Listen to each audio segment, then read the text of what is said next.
Ladies and gentlemen, Gene DiNapoli.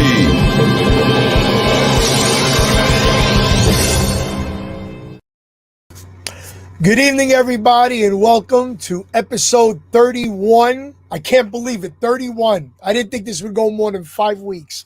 Episode 31 of Reminiscing with Gene DiNapoli. Once again, I am Gene DiNapoli, and it's a pleasure to be here with you. Happy belated Passover and happy belated Easter to all our friends and family. We got a great show for you tonight. We think you're going to have a blast with this gentleman. But right now, we're going to go to our producer, Anthony, and hear a word from some of our sponsors. Take it away, Ant.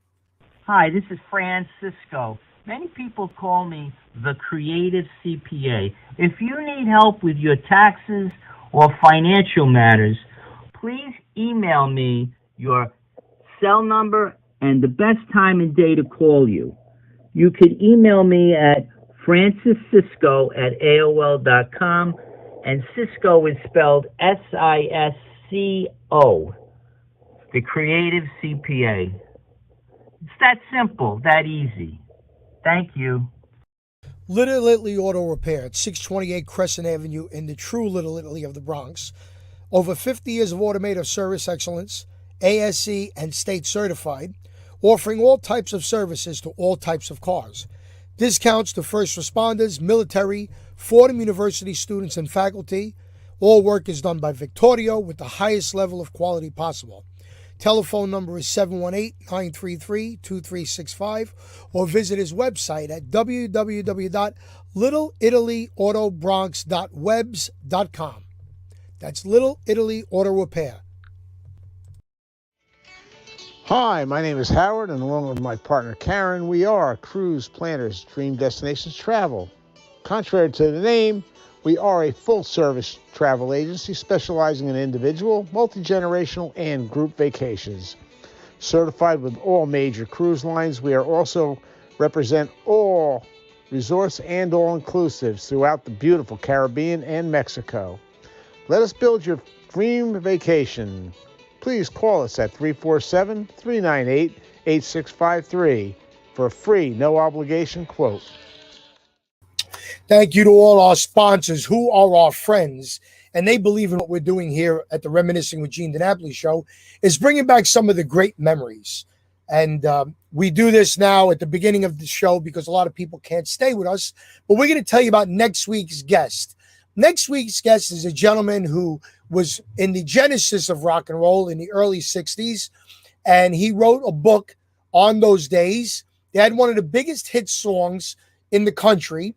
Next week, from a great group called the Mystics, Mr. Al Contreras will be here. Of course, you remember their big hit song, Hushabye, a couple of other great songs. And Al's got a wonderful story to tell, and we're going to be so happy that Al is with us next week, 7 o'clock. But, you know, folks, it's very rare that you get to do what you love for a living and support yourself and a family. And when you do that for over 55 plus years, there's got to be a magic to it. And when you do what you love, it's never a day of work. And it shows in this man's youthfulness on stage, and more importantly, his vocal abilities. We're talking about a man who hit number one, not once, but twice with the same song. And to tell us about his beginning, the middle, and what's going to be the future in a couple of months, ladies and gentlemen, please give a big round of applause to the lead singer of a group called The Tokens, Mr. Jay Siegel, ladies and gentlemen. Hey, how you doing, Gene? Hi, Jay. Pleasure to be here. So this is your 31st show, is that what you said? It's what? This is your 31st show that you've done? It's my 31st Monday night show, yes. Wow, see, and you thought it would only last for like three, 4 times, you see? I did it, and this was because of my wife, Jay. I was going to do a political healthcare show. And being that I still perform, my wife said, if you say the wrong thing, you're going to offend somebody. That's very true. So Yeah. she says, why don't you just talk about entertainment? And I said, well, I can only be as great as my guests, and which any talk show host is only as great as the guests that they have. And you know what, Jay? Out of 60 people that I called and emailed, only 2 of them have told me no. For what reasons, I wonder? Well, you know what? I didn't want to get into it because one, I still see very often, but within a year, they're going to ask me to be on this show.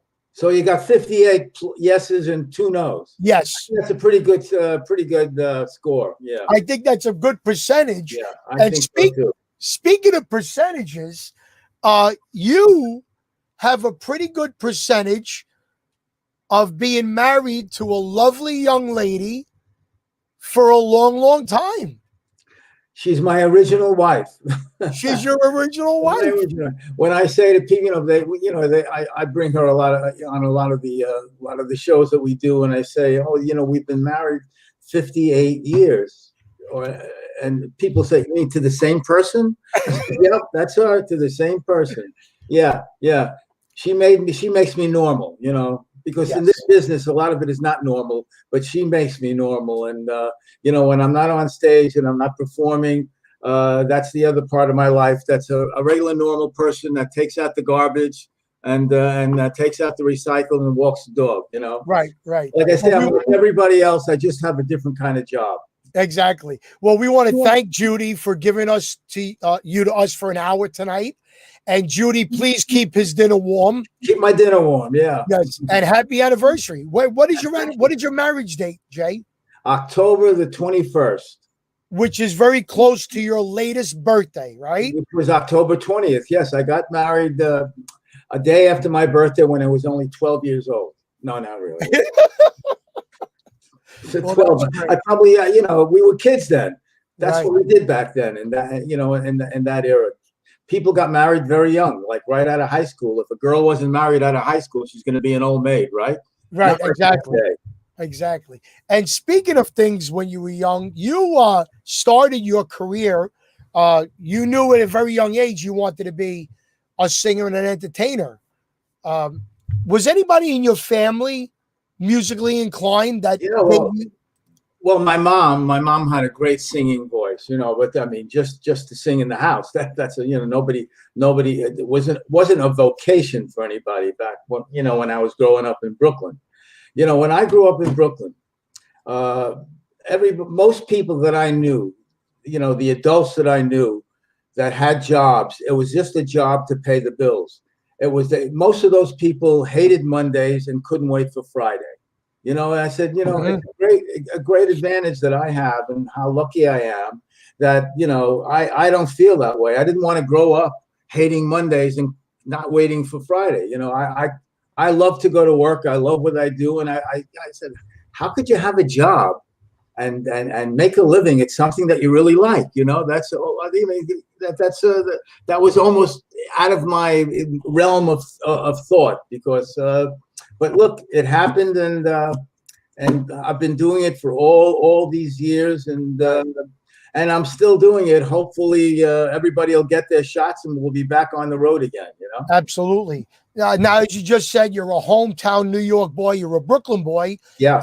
And more pinpointing, you came from Brighton Beach, which I performed at since I'm 14. I used to sing at the Russian nightclubs. Sure. In Brighton Beach when I was 14 and 15. So mom was a great singer around the house. Yeah. But in 1955, you put together your first, you joined in 56, the first musical group that you were associated with, right? Called the Ringtones. I was in Lincoln High School in 56, and I was in the chorus in Lincoln High School, and this kid was sitting next to me in this chorus, this kid, I'll say, and I tell this story a lot, and he told me he was starting a rock and roll group, and he wanted me to come over to his house after school and sing a few songs and see if I could, I can pass the audition to be part of this group. So he lived about 5 blocks from where I lived in Brighton Beach. I went over to his house after school one day. He was singing, sat down at the piano in his apartment. He was playing a few songs. I sang a few songs, and lo and behold, I passed the audition and I became part of a group called the Link Tones, which was from Lincoln High School. And the kid's name was Neil Sedaka. So he did okay. Neil did okay for himself, you know. Yeah, I think so.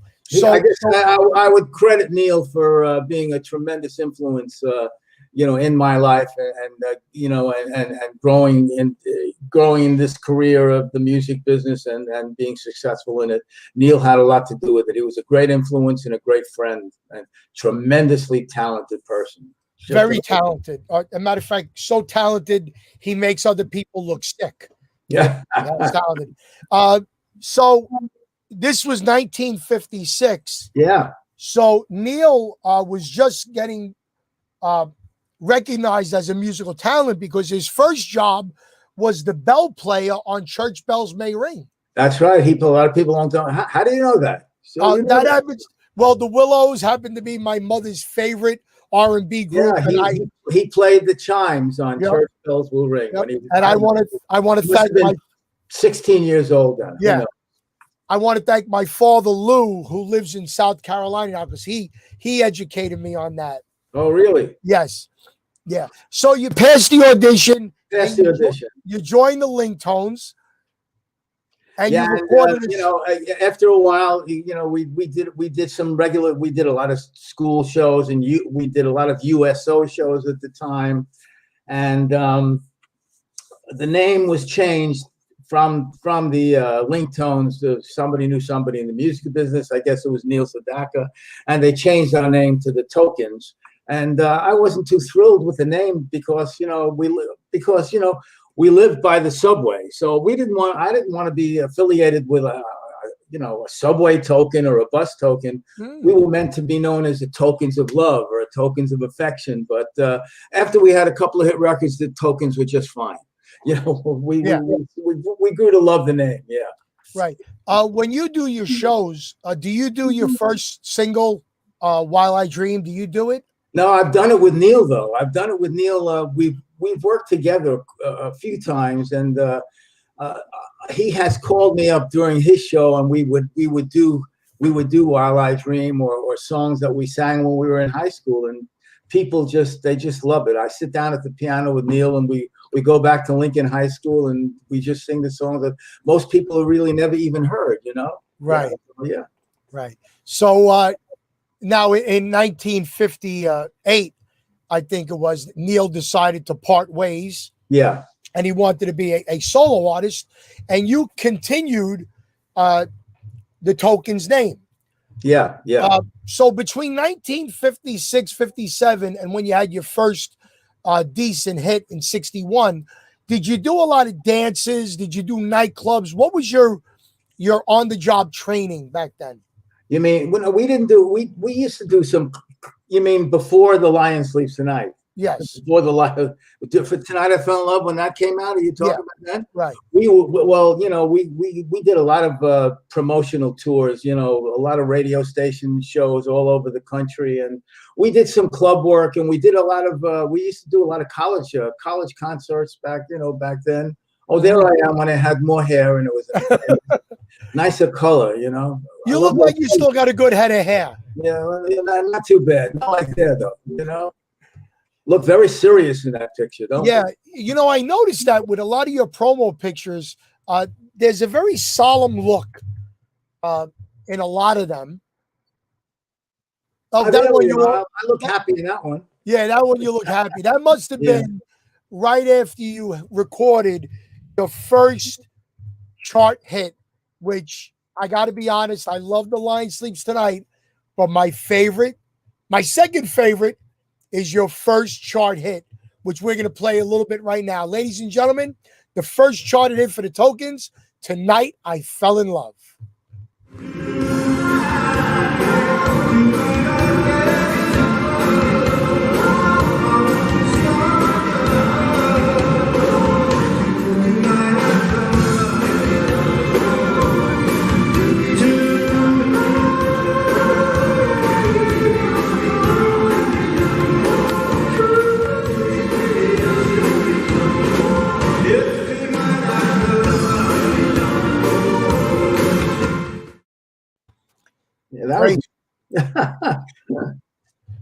I don't, when I watch myself live and I watch a live performance, I think of all the things I could have done better. And I didn't like the way that note sounded, and I could have done that better.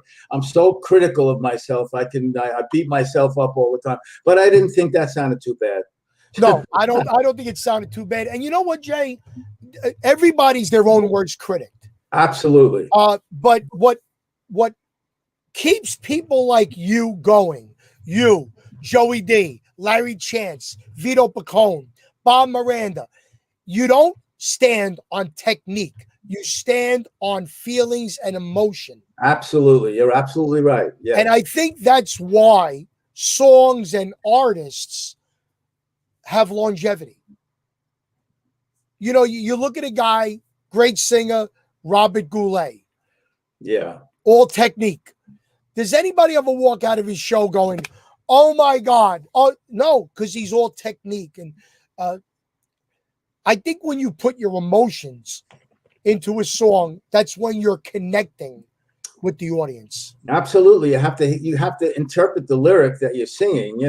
It's not just a bunch of words to a melody. You have to feel what the lyric is, or, at least I do anyway. And that's how I get my performance across and connect with the audience, I hope. Well, it works out. Trust me. You're one of the most well-loved and well-worked acts on the circuit. And that wouldn't be if it wasn't true. So tonight I Fell in Love went to number 15 on the Billboard Hot 100 and opened up a lot of doors for you.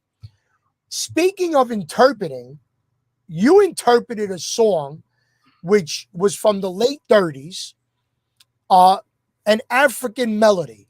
Yeah. And let's put it on the table.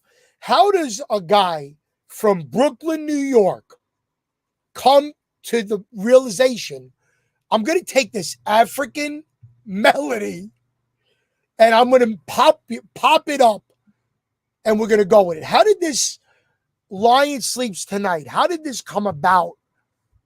I'm not telling you. No, here when I was in high school, I was listening to the radio, and I had a very eclectic taste in music. I loved country music, and I still do. I love folk music, and speaking of folk music, I was listening to the radio one day. Remember the radio before Sirius FM? Yes. You had to wait for it to warm up. You remember that? Yep. I had one of those, a black plastic radio in my bedroom. I think it was a Zenith. Turned it on and it hummed till it warmed up. And I used to listen to Dr. Jive, Jocko, Alan Fredericks, Night Train. But what was the question? I got it. Anyway, I was listening to the radio and I heard a cut from a group called the Weavers. The Weavers were the biggest folk act in the 50s with Pete Seeger, and they played this cut from an album called The Weavers Live at Carnegie Hall. And the name of the song was Wimoweh. It wasn't The Lion Sleeps Tonight. Right. And Pete Seeger sung the entire melody in falsetto. And I said, wow, I love that melody. I can do that, And I copied the way he sang Wimoweh. And I would teach it to the guys in my group just for fun, because it was too weird. There was nothing like that on the radio or anything like that. So we would just sing it to warm up, and just for fun. And that's how it was, just Wimoweh. There was no lyric to it. It was not called The Lion Sleeps Tonight. Do you want to know how it emerged to The Lion Sleeps Tonight? That's another story. You want me to tell you about that one?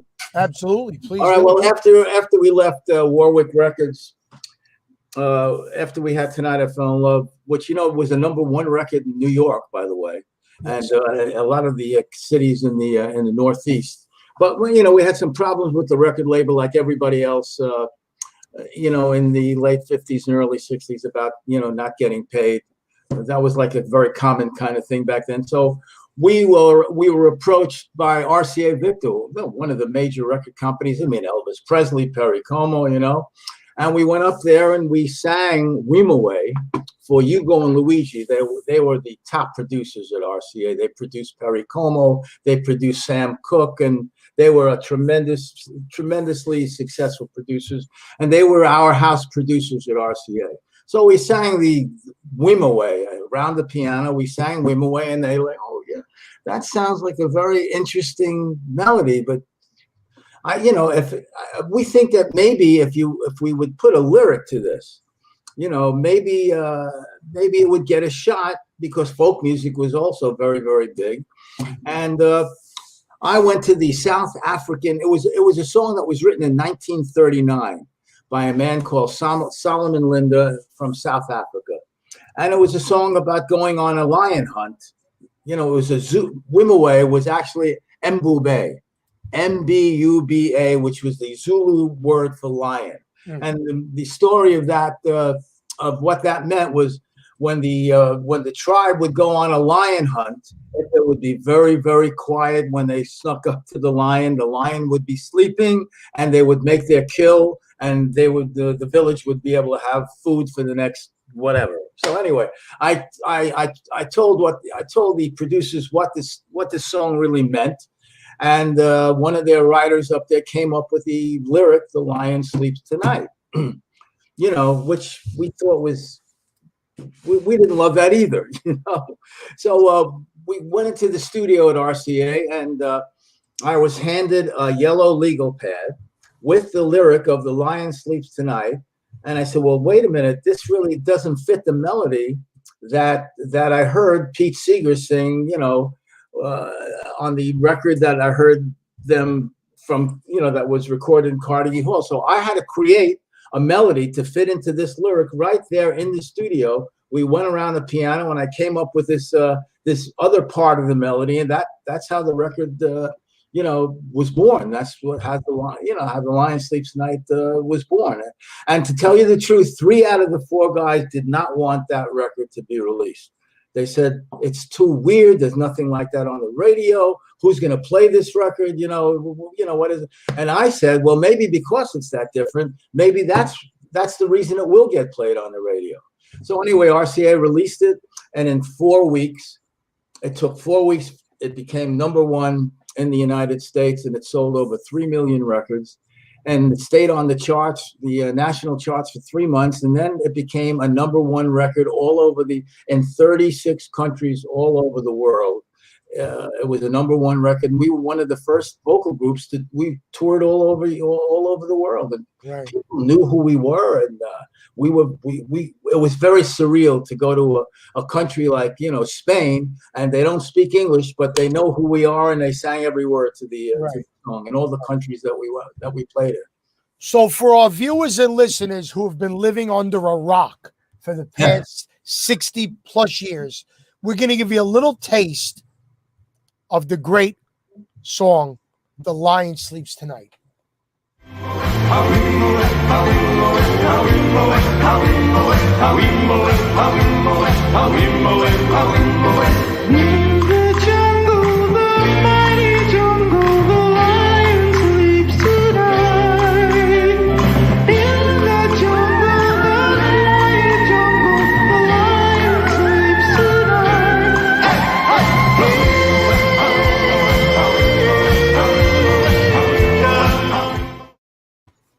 Fabulous.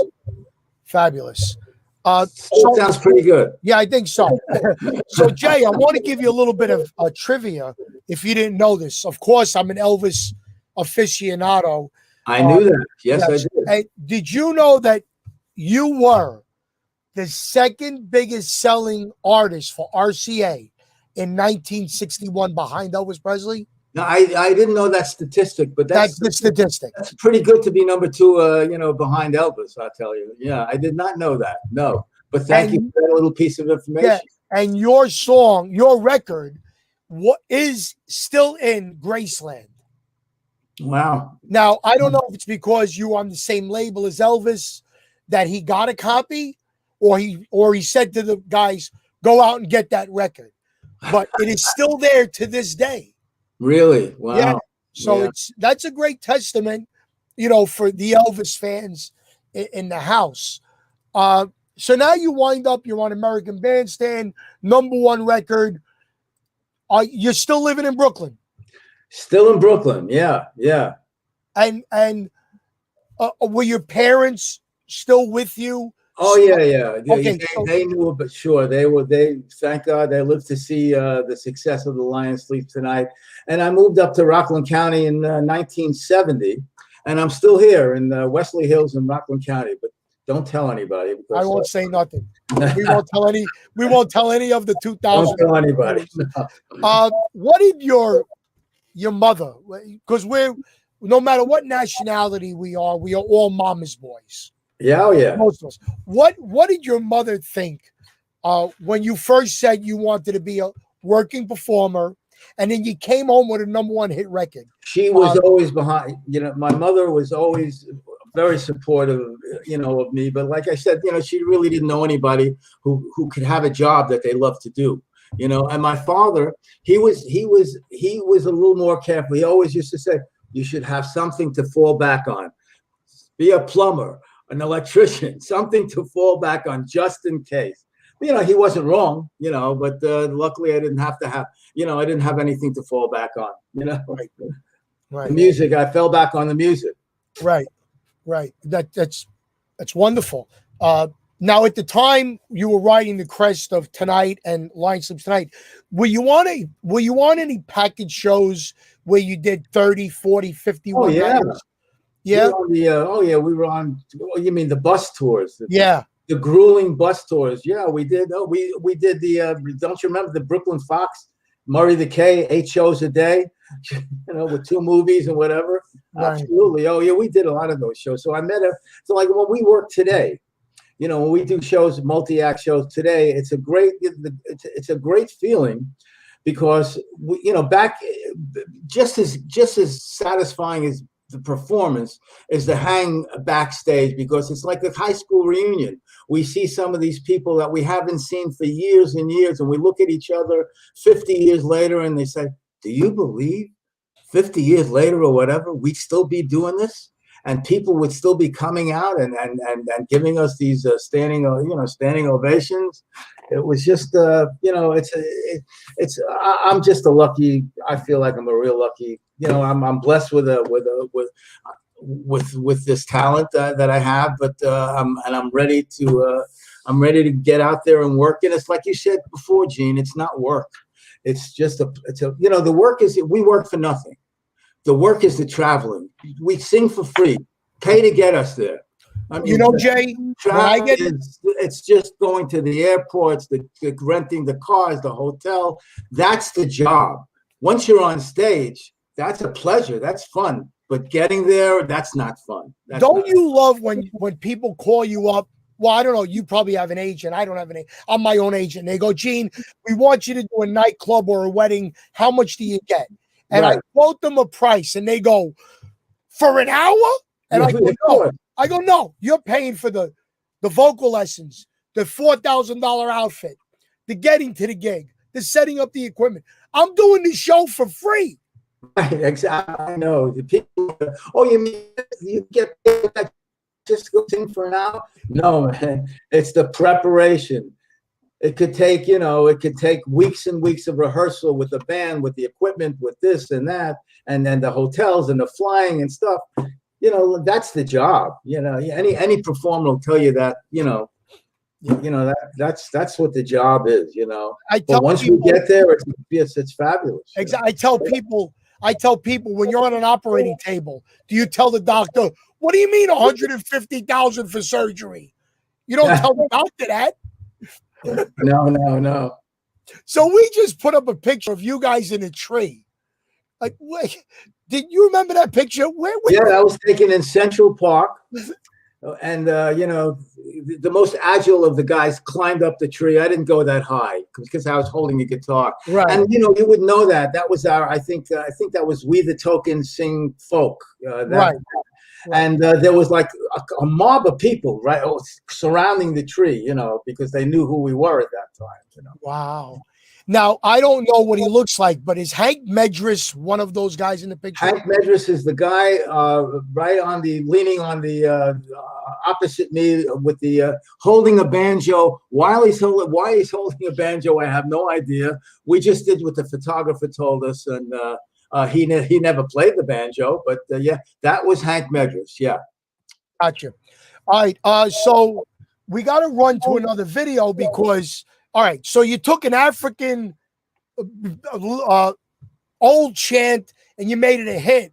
And then you decided to do a Latin song and do a hit. And so this is the Tokens version of La Bamba. So we're going to play a little bit of La Bamba. Anthony, roll the video.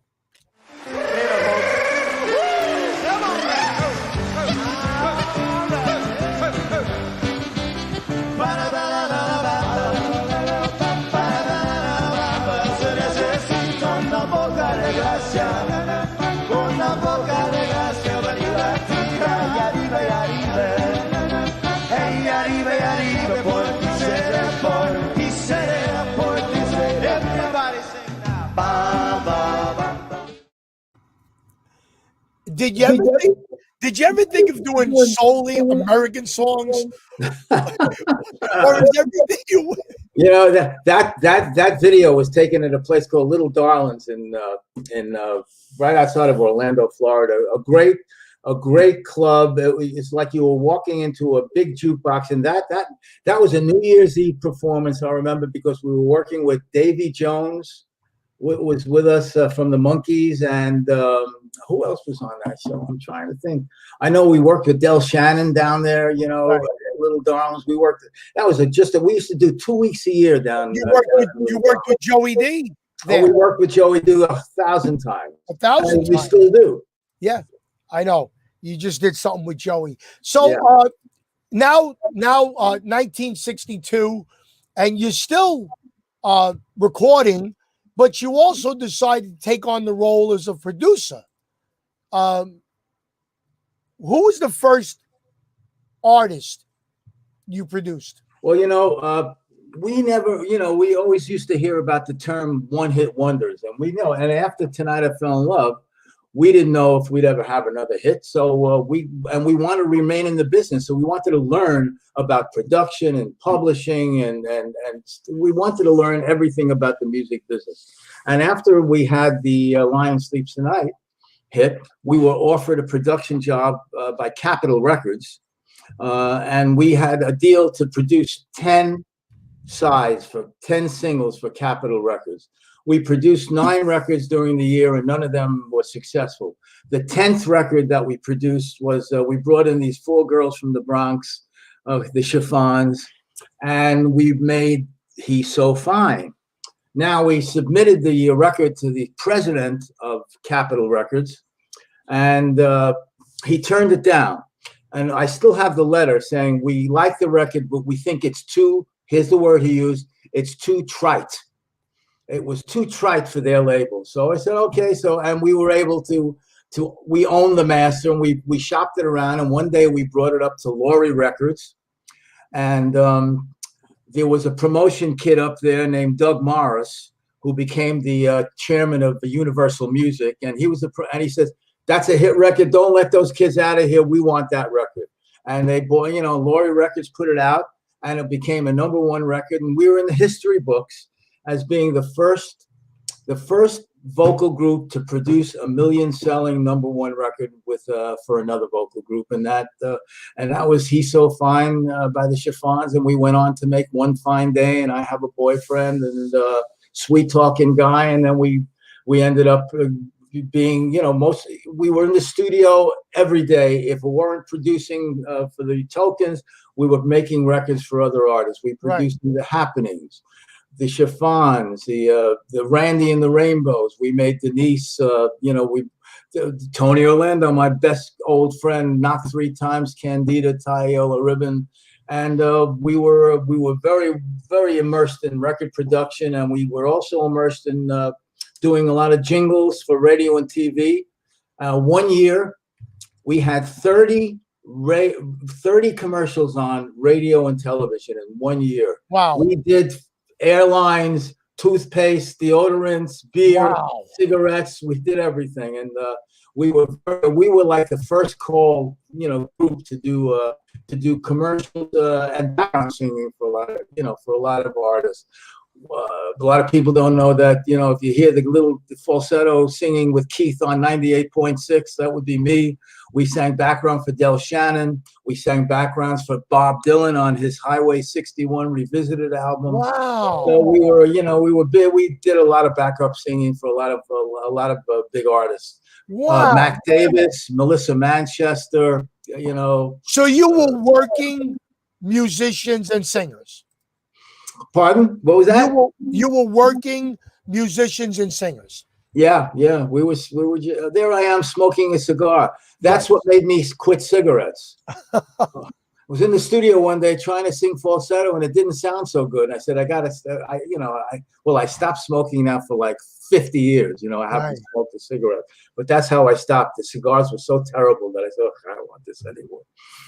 Wow, that's amazing. So now you're producing, and you co-wrote, of course, Lion Sleeps Tonight on that, but you also co-wrote Tonight I Fell in Love. Yeah, we wrote. Yeah, sure. So basically, the biggest hits for the Happenings, the Chiffons, Randy and the Rainbows, some of Tony's biggest hits. Yeah, you put your stamp, you put the J. Siegel and the Token stamp on. We absolutely did. Yeah. In fact, when we did the Happenings record, we thought it sounded too much like the Tokens, because when we did See 'Em September or I Got Rhythm, it did have a little feeling of the group called of our sound, because Bobby Miranda, a great singer and a great person, he did a lot of falsetto singing as well. So a lot of disc jockeys didn't believe that the Happenings were they thought the Happenings were the Tokens under a different name, because we had our own record label and we produced our own records for our own label. And the Happenings were on our label, but no, it wasn't us. It was Bobby Miranda and the Happenings. And I remember coming out of the studio, after we did I Got Rhythm. That's one of the there's only a couple of records that I walked out of the studio and said, that record can't miss. And that was I Got Rhythm. I said, that has to be a number one record. It has to be. I felt the same way about Not Three Times, and also when we did I Got Rhythm, of course. That was that. One Fine Day, I said, that's a number one record. That couldn't miss. And I was right. Those records were terrific. Right. They were. I knew there would be hits. Right. I knew it. Did you feel the same way about when you recorded the album, The Token Sings Folk Songs? No, not at all. So why did you do that album? Because our producers, Hugo and Luigi, being though the Lion Sleeps Tonight, that first album, we were considered, on the blurb of the album, the hottest folk rock act in the country. So they put us into that, into that genre of being a folk rock act, Okay. So they came up with the concept of doing this album called We the Token Sing Folk. But, because of that album, we did all the major college concerts, because they were in, colleges in the 60s were heavily into folk music. And we toured every college from the East Coast to the West Coast. And we had a whole act, of folk music. We did. Right. So speaking of Tony Orlando, is it true that, because Tony had a couple of hits in the early 60s with Bless You and Halfway to Paradise? Oh, yeah. Yeah. Is it true that he recorded Candida because Hank Medris personally asked him to? Well, here's the story with that Candida. Yeah. We produced Candida. We got the song from Tony Wine, who's a great songwriter. Yes. She wrote Groovy Kind of Love as well, and she wrote a whole bunch of hit records. She was also married to the great producer Chips Moman. Chips Moman, yeah, from Tennessee. Yeah. Yep. Now she plays in Tony Orlando's band. Right. So anyhow, we produced we got this song Candida, and we made the record. And the guy that sang the lead was not Tony Orlando. His name was Frankie Paris, a great singer. So we brought the record to Larry Uttal at Bell Records. He was the president, and he loved the record, but he didn't like the lead vocal. He thought he could have it. He didn't like not that he didn't like Frank Paris's voice. He didn't think it was right for the song. Okay. So, so what Hank Medris called, Tony was working for Columbia Records. He was working for April Blackwood Music, their publishing arm. And Hank said, "You want to come over and put your voice on this record? We think it's perfect for you. You know, it'll take you a half hour. You learn the song. It's really easy. We'll do one line at a time. We'll punch it in, you know." And Tony said, no, he didn't want to do it. He said, "No, I got a good gig here. You know, I'm the professional manager of this publishing company, and I don't want to take a chance of losing my job." "Oh, come on, you'll come over. It'll be nothing. You'll come over and just put your voice on the record." So he came over. We taught him the song, and he went back to work. And we brought the record to Bell Records, and they loved it. And, you know, and they put the record out. And lo and behold, it became #1. But Tony's name was not on that record because he didn't want to be known as a moonlighting as a recording artist. It was just Dawn, and Dawn was my daughter's middle name. That's how it got. That it's funny, a coincidence. Dawn was my oldest daughter's middle name. Wow. And the promotion man at Bell Records, his name was Steve Wax. His daughter's name was Dawn also. So I said, "Well, we'll call the group Dawn." You know, so that's how it all started. Yeah. Wow. Yeah, he did us a favor. And then the second, well, you got to do a follow-up. And we did, Knock 3 Times. And that became a monster record. So now the group became Dawn featuring Tony Orlando. And after that, Ty Yellow Ribbon came out, and he quit his gig at April Blackwood, and then it was Tony Orlando and Dawn, and the rest is history. You know, right? Absolutely. And well, we want to thank Hank for doing that because it gave us one of the greatest entertainers of our time, Tony Orlando, and one of the greatest people, a great friend and a great humanitarian, and just a wonderful person. Absolutely. We've been in Tony's presence personally and professionally a few times, and he's always been so gracious. So like I said before, you took an African melody and then you went and did a Latin melody. But when you finally put your vocals on an American standard, you wound up with a great song called Portrait of My Love. And we're going to play a little bit, my favorite Tokens song. Anthony.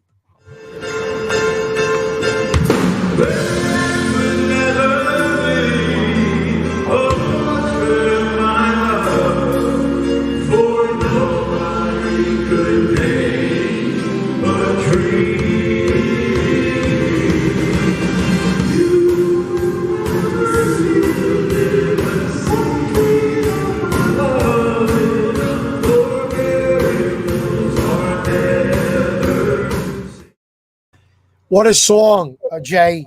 Great song. You know, we got it from, Steve Lawrence. His record was, do you remember Steve Lawrence's record? A Portrait of My Love. Portrait, I know. Let's make it into a Tokens record, and one of my favorite records. And a lot of people that, that we come across on the road say that's their favorite Token record. But not only is it my favorite Token record, it's my favorite version of that song. I mean, that song is recorded by Matt Monroe, Steve Lawrence, the Letterman. I mean, it had to be done by 50 different artists. And like I said, Matt Monroe, great singer. Steve Lawrence, great singer. The Letterman, trained great singers. But the Tokens put personality to the song. That was a big hit. We recorded that in Italian as well. You could probably Google it and find it somewhere. And it was a pretty big hit in Europe because we recorded it in Italian. So I love it. We learned it phonetically in our office. Somebody from the Berlitz School of Languages came up and taught us, word for word how to sing the lyric in Italian. And we used the track from the American track from Warner Brothers, and we recorded it in Italian. It was a great Italian hit record. Yeah, it really was. I want to touch, Jay, I got to tell you, I was around you a lot when I was working for Joey D. Joey, sure, yeah. I remember. And you were always very nice to me, but I always thought, how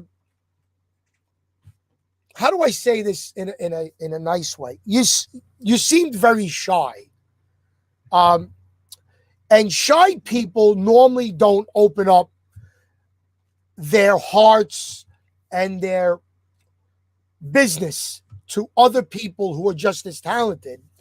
Yet in the mid 90s, you brought into your group a great underrated singer named Jay Trainer. One of the nicest people, the most talented people. And if it weren't for Jay Trainer, who was the original Jay of Jay and the Americans, he made their first #1 record, She Cried. Right. Great record. And he was thrilled to be part of our, when I asked him to join us because of different situations. Somebody left, somebody came out, and Jay Trainer wasn't really doing very much. And featuring him in our show, doing She Cried, we got a standing ovation in the middle of the show for She Cried. And he used to thank me for letting me do this song, in my show. Well, what are you talking about? That's like that. First of all, gives me a break, and that's one of the great, and it's one of the greatest records ever made. And it's great for our show that you can do this. And people would tell me, "Wow, it's so nice of you that you feature Jay Trainer and you let him sing these songs." He sang about 3 or 4 lead vocals in our show. And I said, "Well, of course he could sing it. He could sing it better than I could. I couldn't do My Girl as good as Jay Trainer could do it. I could do it, but now I thought that he did it better. So let him do it. Why not?" So I was getting to the point that you have to be a humble man, securing your own talent, to ask somebody like Jay Trainer to come and join you. Yeah. So how do you pick up a phone and say, now, did you know Jay personally very well? No, I didn't. I didn't know him very well. So how did you get to that point where you said, all right, I got to replace somebody. Yeah. I'm going to call a guy who had a hit record and is a great singer. How did you do that? Well, we were doing a show before Jay Trainer joined us. We were doing a show called the Starlight Theater up in a big theater in the Round, in a tent, really nice. And it was right outside of Albany where Jay Trainer was living. And he came to the show. And I said, "Listen, if you really want to, one day I may be calling on you, who knows what's going to happen." He seemed very, he loved our show. And he seemed very receptive to the to that conversation.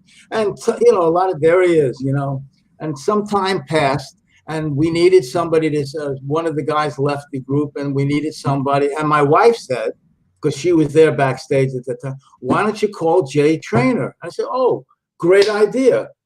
So I said, and I called Jay, and I said, "You want to come to my house, and we'll talk about what, maybe joining the group. We'd love to have you." And we hit it off as friends right away.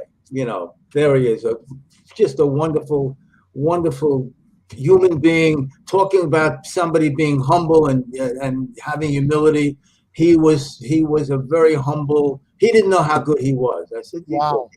To me, he was a great addition to my show. Just a great addition. And I love that guy. And unfortunately, he passed away from cancer. And he worked with us till the very end. I think the last show we did together with Jay was at Westbury Music Fair. And I miss him. I miss him as a friend, and I miss him as being on the left side of me on stage. Right. Yeah. Jay, one regret I have is that I didn't think of doing these shows 2, 3, 4, 5 years ago, when so many of our great friends were still alive. Oh yeah, I know. I want to put this picture up one more time because, of course, we're talking about Jay Trainer, but to your left is a gentleman that's been with you. I'm going to say 30 plus years. Yeah. 40 plus. How long? I think he somewhere in the late 80s. Bill Reed. Bill Reed, a great singer. Always shows up. He's always there on time. He always shows up. He knows what he has to do, and he's been with me. He's like the family. We're like the family. Right. We have a comment here from Stan Zitska saying, "I could have been a token." He was a token for a day. He was? He was a token. Yeah, Bill. Something happened with Bill Reed, And if anybody doesn't know, Stan Zizka was in the great group, the Del Satins, Yeah. terrific singer and a great guy. And yeah, Well, he could have been a token as well. Yeah, Stan happened to be our first show. Stan and I worked together in Spain a couple of years ago. We had a great time. He's a great entertainer. He's a professional. He's very polished and just a good guy. Just a good guy. Speaking of Spain, we're going to put up a poster of a show you did a couple of years ago in Barcelona. You were there, and Larry Chance was there. Yeah, Larry and I. Yeah. And you told me that you were amazed at the reception you got in Barcelona. Well, yeah, there we are. I looked like I was 12 years old in that picture. Larry had a lot more hair, and that's all in Spanish. Yeah, they are tremendous fans. They knew every record that we ever. I'm not talking about the hit singles. They knew every album cut.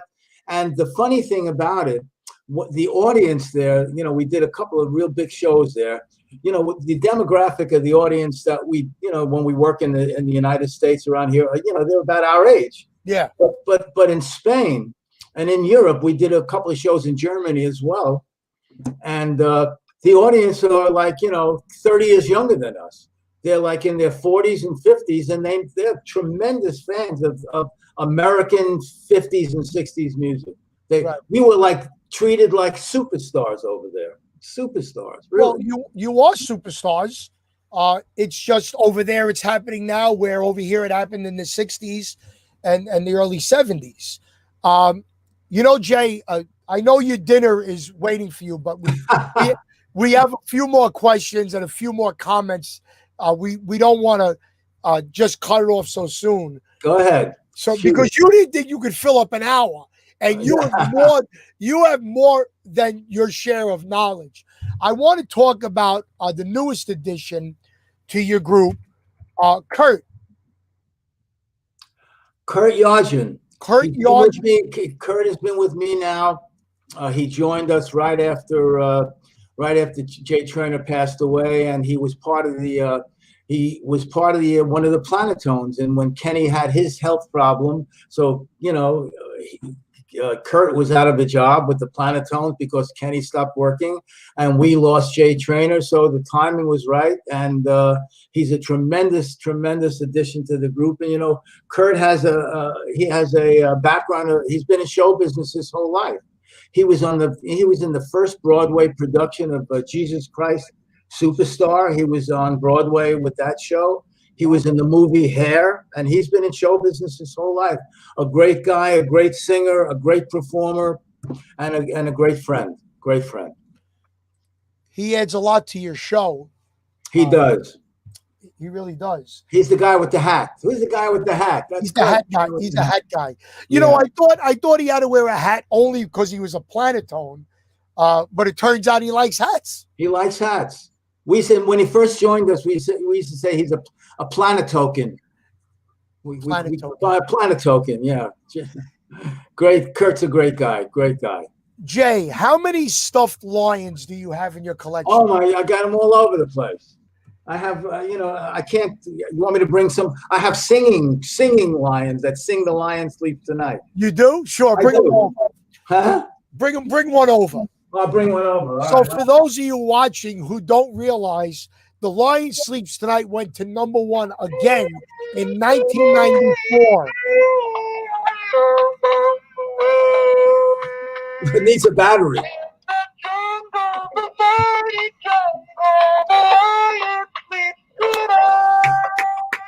All right, that's enough of that. That's one of my lions. I must have like 50 of them. But this one is the singing one. It's not me though. I don't know who's singing it. It sounds pretty sick. It was the 33 version of a 45. It was pretty bad. Have you ever gone to Disney since The Lion King came out?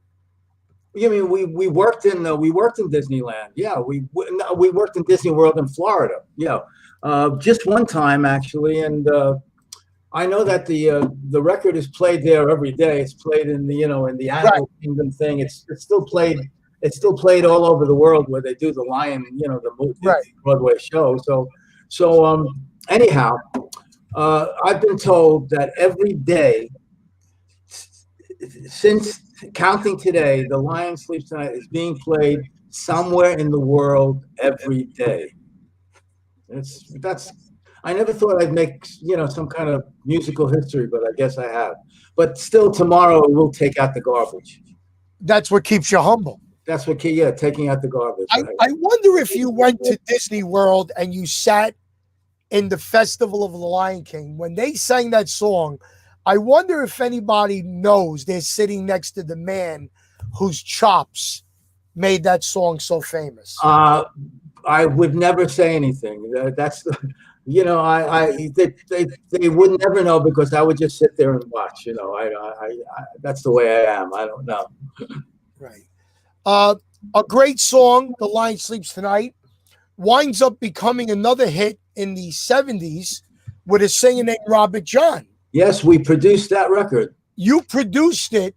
Yeah, in fact, the name of the so Robert John came up to the office, a good friend of ours, and sat down on the couch in my office, and I taught him every line of the song, and he was able to do it with no problem at all. But we thought if we put out the records produced by the Tokens or produced by Bright Tunes, that was our company, people wouldn't believe it was Robert John. They would think it's us, again. So just Hank's name was on that record, and the background singers was myself, Mitch Margot, one of the guys in the Tokens, and Ellie Greenwich, one of the greatest songwriters of all time. She wrote every hit in the 1960s. She wrote "Be My Baby," "The Do Run Run," so many hit records, and that's the background group of Robert John's record. Myself, and Ellie Greenwich, and Mitch Margot. We're singing the backgrounds, right, for Robert John. Yeah. That became #1 10 years later. That's what I wanted to ask you. Why would a record company take a song that was already a huge mega hit and only in 10 years redo it in the same vernacular arrangement? I know Atlantic Records, they love the record, They're that's the company that put it out. And I don't know, they figured 10 years passed and it was a little different. A little different than our record. It wasn't that different, but it was, right. Robert John did it exactly the way I did it, but the backgrounds were a little different. The musical track was a little different. So, but they were right. Atlantic put it out and it was #1. I have a gold record hanging on my wall for producing that. Yeah. And you just it was a couple of years ago that you ran into Robert John. Yeah. At the show. Yeah, we came. He came backstage, and I didn't recognize him at first. He says, "You and I have something very common." I said, "We both have we both have the same gold record on the wall." And he said, "It's Robert John." And I gave him a big hug, and I don't think he has been performing for a very long time. He had a great record out after The Lion Sleeps Tonight, Sad Eyes. Sad Eyes, yes. Great, beautiful song. Great artist, a great guy as well. So too many people that I worked with that didn't, that I can't speak well of. Most of the people were good people. Right. Well, talent does go a long way. We got a few hellos. We want to say hello to you. Bob Kulick says hello to you. Bob, how you doing? Yeah. Dan Zitzka says hello. Sonny Maxson says hello to you. Sonny, the pain in the neck photographer, that guy. The photographer, the pictures. Leave me alone, Sonny. Yeah. No, hey, Sonny's a great guy. You're right. I want to show you a picture of me and you and Billy. Many years ago, we performed at the same festival in Yonkers at Riverfest. Oh, sure. I remember. Wasn't that right on the water? It was right on the water, and I was doing that. Yeah, I did my Elvis Presley act, and you went on right before Felix and the Rascals. Yeah, I do remember that. And there's Eddie Rossanico. Eddie Rossanico. Yeah, he was with us for 10 years, Eddie. Yes. Yeah, he was in the I forgot, but not the Mystics. No, was it the Mystics? He was in a lot of different groups. Great singer and another great guy, yeah. Yeah. So you wind up in the Long Island Music Hall of Fame. Yeah. You wind up in the Vocal Group Hall of Fame. You're in the Guinness Book of World Records for performing the Star Spangled Banner at every Major League Baseball stadium in the United States and Canada. Yeah, that was the guys on the West Coast, you know, who did that baseball stadium. But yeah, but we did I had the great pleasure of doing it at Yankee Stadium. Yankee Stadium. That's what I meant to say. We did it at Citi Field, you know. And, I meant to say Yankee and New York. That's what I meant to say. Yeah. But yeah, one thing that stands out. Nerve-wracking, actually. What was that? That was quite nerve-wracking. Was it really? Yeah. That's not an easy song to sing, especially when there's no music or anything, and you're hearing that echo coming around, you know. But I got through it, you know. Got through it okay. So you did the national anthem there and at Citi Field. Yeah. But I think one of your crowning achievements is that every Christmas, one of your renditions of a song is played, especially in my house, the great song, The Little Drummer Boy. I love doing that song. I love it. Let's go to the videotape, Anthony. They told me a newborn king to see our finest gifts we bring to lay before the king. Yeah, I love that. Right, I love that song. Love doing it. Too bad we can only do it, you know, in December. I would love to sing that song all year round. Who says you can't do it when you want? Nobody. I guess I could. Why not? Why not? You can make it Christmas all year round for everybody. Good idea. Maybe I'll try to do it in July. Or so. I wonder what the audience would think of that. They probably would like it. Why not?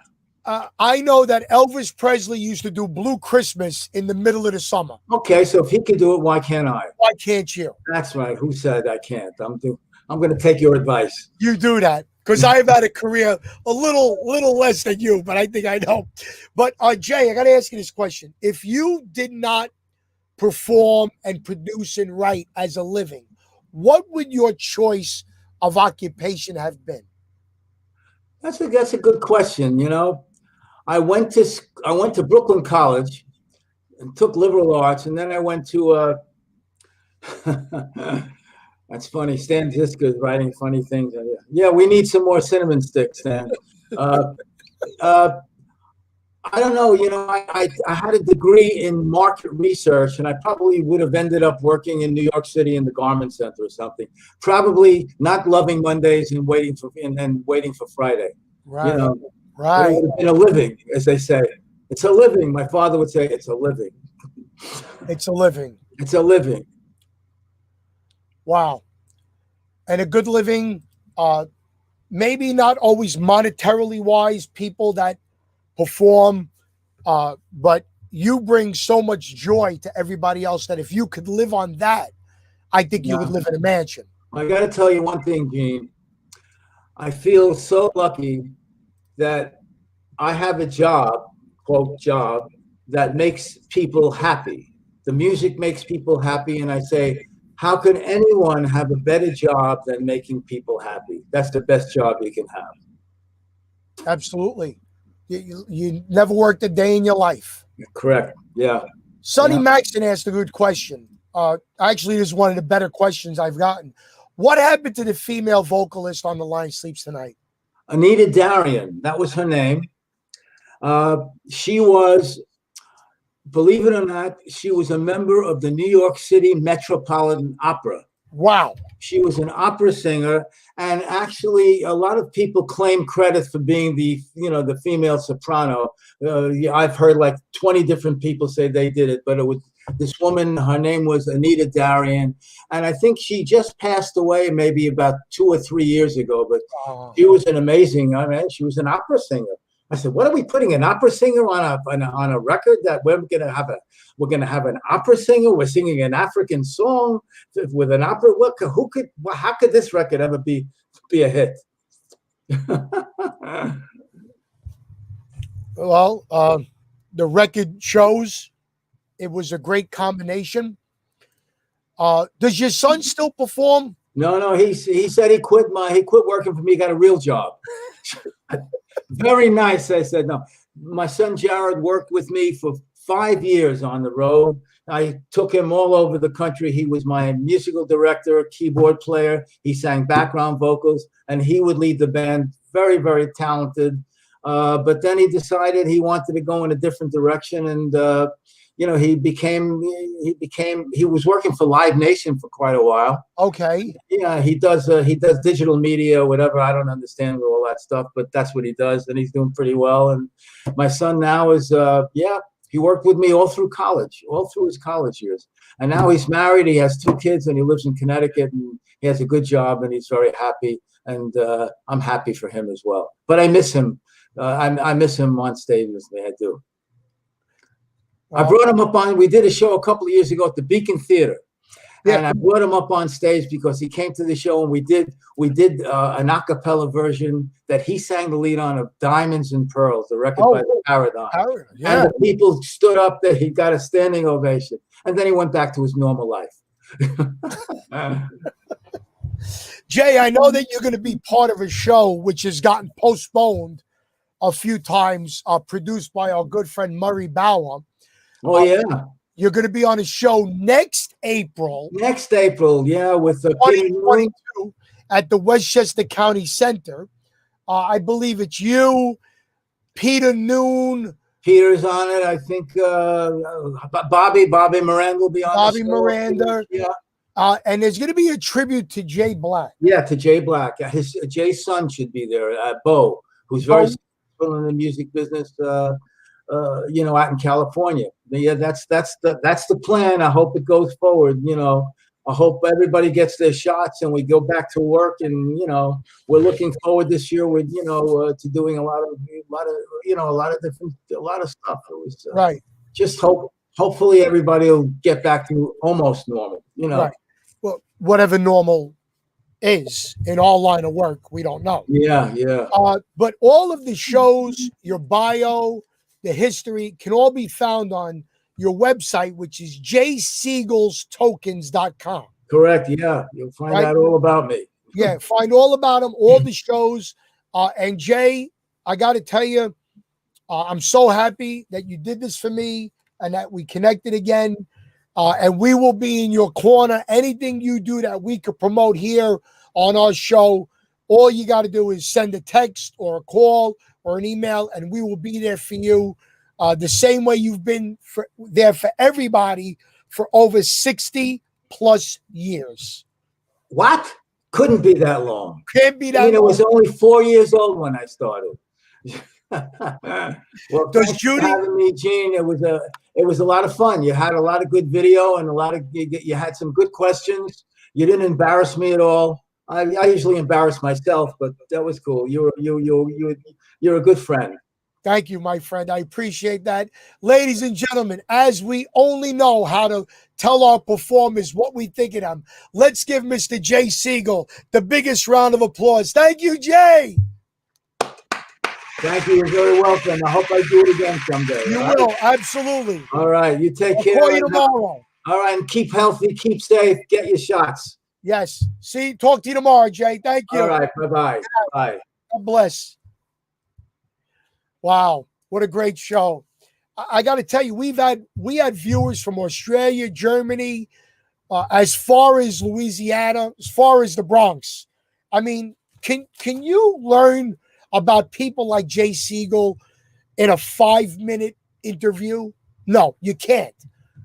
This is why I believe what we do here at Reminiscing with Gene DiNapoli is bring back the memories of your life and memories of growing up. And I think that if we could get back the wholesome goodness of entertainment and the family values that have been pushed aside for the past couple of years. I think we could get back to a great, great world. Please send us your comments. We got a lot of great stuff. Follow the page, Reminiscing with Gene DiNapoli. Follow my YouTube channel because there are shows up there. We're going to once again right now run our sponsors, and we have a little special announcement. So, Anthony, run our sponsors. Hi, this is Francisco.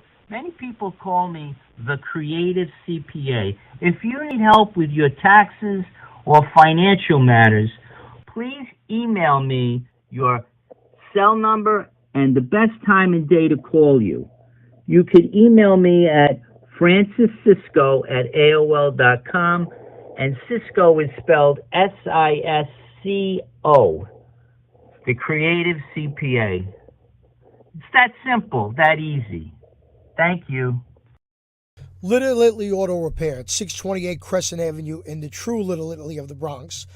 Over 50 years of automotive service excellence, ASE and state certified, offering all types of services to all types of cars. Discounts to first responders, military, Fordham University students and faculty. All work is done by Victorio with the highest level of quality possible. Telephone number is 718-933-2365 or visit his website at www.littleitalyAutobronx.webs.com. That's Little Italy Auto Repair. Hi, my name is Howard, and along with my partner Karen, we are Cruise Planners Dream Destinations Travel. Contrary to the name, we are a full-service travel agency specializing in individual, multi-generational, and group vacations. Certified with all major cruise lines, we are also represent all resorts and all-inclusives throughout the beautiful Caribbean and Mexico. Let us build your dream vacation. Please call us at 347-398-8653 for a free, no-obligation quote. Thank you. Don't forget next week's guest from a great group called the Mystics. Mr. Al Contrario will be here talking about his book. And wait till you hear the story about the Mystics, one of the greatest vocal groups of our time, and why they were stifled right at the peak of their power. We talked about a T-shirt. Our T-shirt is still in production, but this is the first 15 shows on a T-shirt available white and black. Message me through the page, Reminiscing with Gene DiNapoli, and we'll put you on a list as soon as we get them in. Then we will send them out. They're available at the shows as well. Don't forget, JSiegel'sTokens.com is the website. Special announcement now. All of our shows, in addition to being on ItalianAmericanRadio.com, can also be heard on 15 different streaming platforms such as Apple, Google, iHeartRadio, iTunes, and many, many more. So if you're in the car and you want to hear the show, all you have to do is go to your streaming platform, type it in, Reminiscing with Gene DiNapoli or Gene DiNapoli, and it'll come up. We are so glad that you're supporting our shows. Please make sure you visit our sponsors for any of the services they provide. Thank you all so very much. I don't want to jump the gun. I had a little special announcement, but until I lock it in, I don't want to jump the gun. So you're going to have to tune in next week to see if it is materialized. Until then, ladies and gentlemen, as always, be safe, stay well, stay positive, and God bless you.